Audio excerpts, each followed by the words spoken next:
کچھ اور نکلتا ہے، کبھی کچھ اور نکلتا ہے. یہ بیسیکلی تعلیم سے دور رکھنے کی سازشیں ہوتی ہیں. میں ان کو سازش سے تعبیر کروں گا.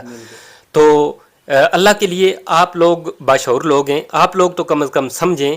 اور پھر ایک اور اس میں پوائنٹ یہ ہے کہ جو آپ کو کورس دیا گیا ہے، مطالعہ پاکستان تو آپ کو پتہ ہے آلریڈی جھوٹی نکل چکی ہے، کچھ بھی نہیں ہے اس میں کچھ بھی نہیں بچا. اور پھر اس کے علاوہ کچھ اور سائڈز ہیں. میں اشارتاً کہتا چلوں کہ جو ہمیں جو کچھ دینی تعلیمات دی گئی ہیں ان پہ بھی برائے مہربانی نظر ثانی کریں. یہ لڑنے جھگڑنے والی یہ فرقہ پرستی یہ چھوڑ دیں، اس میں کچھ نہیں ہے، آپ کو الجھایا گیا ہے.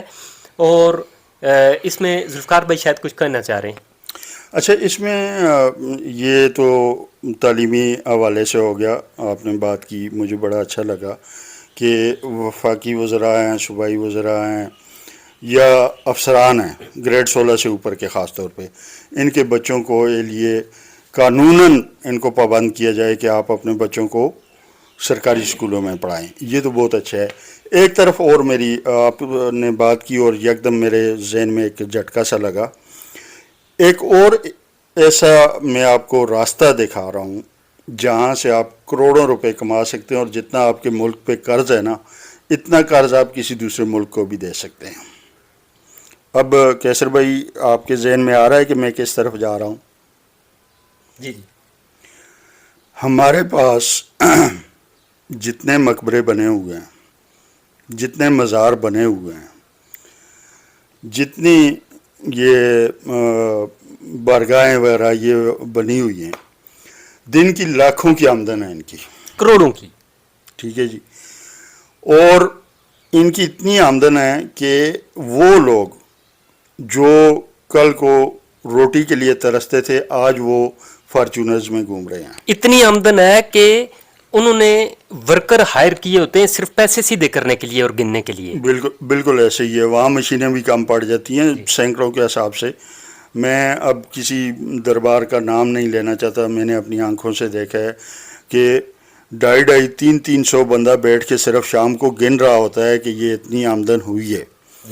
اگر ان سب کو ایک ادارہ بنا کے ان کی تحویل میں دے دیا جائے، اور یہ پیر و مرشد اور یہ لوگ جو ہیں ان کی ہماجگاہ بنانے کے بجائے اس کو سرکاری طور پہ تحویل میں لے کے اگر آپ اس پیسے کو عوام کے لیے خرچ کرنا چاہیں. تو یہ آپ محکمہ اوقاف سے آپ مطمئن نہیں ہیں؟ محکمہ اوقاف کیا کر رہا ہے؟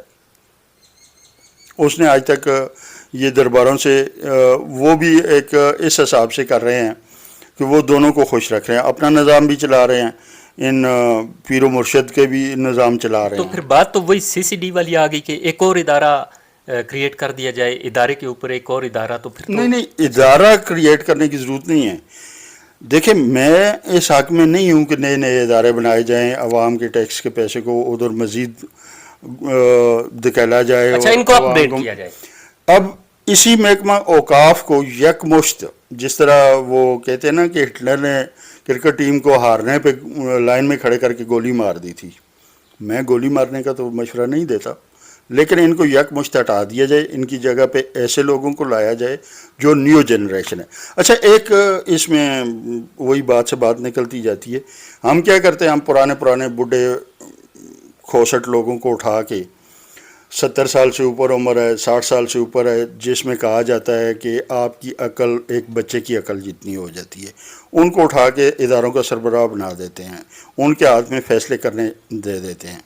آج کی جنریشن کے اندر اتنی پاور ہے اور وہ اتنا کچھ کرنا چاہتے ہیں، سکلز ہیں کہ آپ نئے لوگوں کو سامنے لائیں، ان کو ایک ٹاسک دیں کہ آپ نے یہ کام کرنا اور اتنے دنوں میں کرنا ہے. وہ آپ کو کر کے دکھائیں گے اور ان لوگوں سے بہتر کر کے دکھائیں گے جن کو آپ سرکاری طور پہ اٹھا کے ایک جگہ سے دوسری جگہ، دوسری جگہ سے دوسری جگہ. اب مطلب باتوں باتوں میں بات آ جاتی ہے. ایک ادارے کا ایک سربراہ ریٹائرڈ جج کو لگایا گیا اور اس کی عمر اتنی ہو چکی تھی کہ مطلب وہ کئی بیماریوں کا شکار بھی تھے. جس دن ان کا تقرر ہوتا ہے اس کے تیسرے دن ان کی ڈیتھ ہو جاتی ہے. جی جی، یہ تو ہمارے یہاں میرٹ ہے. جی میری بھی سفارش یہی ہے کہ میرا خیال ہے 25 سے لے کے 45 سال کے درمیان کی عمر کے لوگوں کو لگایا جائے. اس سے اوپر کی ایج کے لوگ چونکہ بڑا اور بچہ بڑا کہتے ہیں کہ بچہ ہو جاتا ہے زیادہ عمر کا آدمی, بالکل ایسے ہی. تو میرے خیال سے یہ بزدلانہ فیصلے کرنے پہ پھر وہ مجبور ہوتے ہیں, ان کا جو سوچنے کا انداز ہے وہ ایسا ہو جاتا ہے قدرتی. تو ذوالفقار بھائی بالکل ٹھیک بات کر رہے ہیں کہ یہ ریٹائر لوگوں کا یہ رواج چھوڑیں, نئی جنریشن کو موقع دیں جو ملک کو آ کے سنبھالے, ملک کو سیدھا کرے, ورنہ یہ حالات جو کہ تو ہی رہیں گے اور یہ جو ابھی نفس و نفسی کا عالم یہ ختم نہیں ہوگا. دیکھیں کیسر بھائی, ہر چیز کی ایک لمٹ ہوتی ہے نا, اسی طرح ایج کی بھی ایک لمٹ ہے. جب آپ 60 سال سے اوپر ہو جاتے ہیں, 55-60 سال کی حد ہوتی ہے آپ کی ڈیسیژن میکنگ کے لیے. جب اس سے آپ اوپر چلے جاتے ہیں آپ ڈیسیژن میکر نہیں رہتے, اس میں کئی چیزیں آ جاتی ہیں. گھریلو طور پہ آپ کی وہ اہمیت نہیں رہتی, معاشرے میں آپ کی وہ اہمیت نہیں رہتی, جو دیکھے گا بولے گا یہ بوڑھا کیا کرے گا. ٹھیک ہے جی, ایک تل حقیقت ہے. یہ ایک تلخ حقیقت ہے. حالانکہ بزرگ شہریوں کو ہمیں عزت دینی چاہیے اور وہ عزت کے حقدار ہیں. انہوں نے آج تک ہمیں اس مقام تک اگر پہنچایا ہے تو ہمارا بھی کام بنتا ہے ان کو عزت دیں, نہ کہ پاور دیں. عزت دینا ایک الگ بات ہے, ڈیسیژن میکنگ ان سے لینے کی ضرورت نہیں رہتی, کیونکہ میڈیکل سائنس بھی یہی کہتی ہے. عمومی آپ جو سروے ہیں وہ بھی اٹھا کے آپ دیکھ لیں کہ 55-60 کے بعد انسان کی ڈیسیژن میکنگ کی صلاحیت ختم ہونا شروع ہو جاتی ہے اور وہ ڈیسیژن کرنے کے قابل نہیں رہتا. وہ اس چیز کے لیے دوسروں کا محتاج ہوتا ہے. پھر کیا ہوتا ہے, ہمارے ہاں تو چلتی ڈکٹیشن ہے, عدالتیں تک ڈکٹیشن پہ چل رہی ہیں, ادارے تک ڈکٹیشن پہ چل رہے ہیں. اوپر سے آرڈر آیا, یس سر, سائن مارے اور آگے کر دیے. یہ نہیں سوچنا ہے کہ یار میں جس آرڈر پہ سائن کر رہا ہوں, یہ دیکھنا بھی گوارا نہیں کرتے کہ اس پہ لکھا کیا ہے. اوپر سے آیا ہے تو اپروو ہو گیا ہے.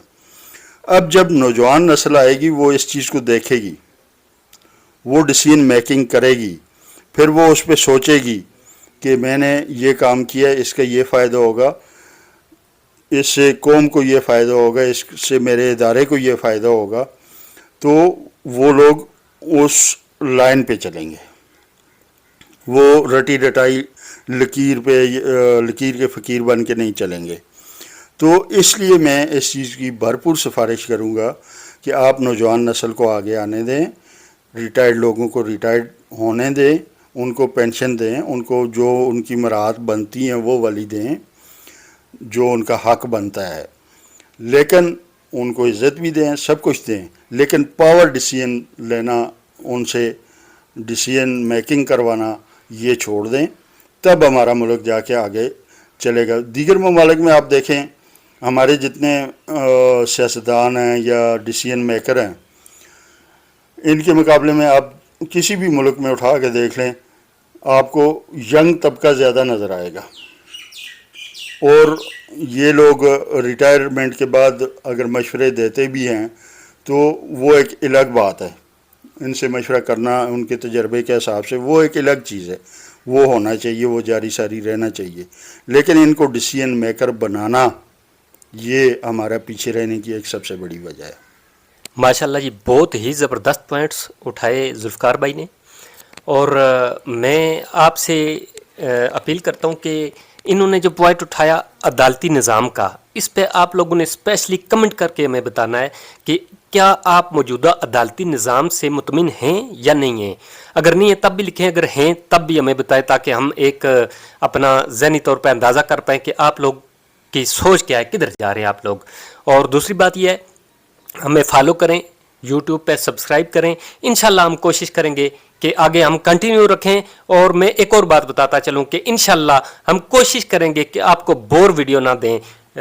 آج ہو سکتا ہے آپ کو ویڈیو پسند آئے, ہو سکتا ہے کسی کو نہ بھی آئے, لیکن یہ کہ آئندہ میں کوشش کروں گا, اور ذوالفقار بھائی بھی کوشش کریں گے کہ بوریت والی سائڈ ہم نہ جائیں, بلکہ اصل ایشوز پہ ڈسکشن کریں اور اچھی ڈسکشن دیں آپ کو. تو سبسکرائب اور فالو لازمی کریں. اللہ حافظ.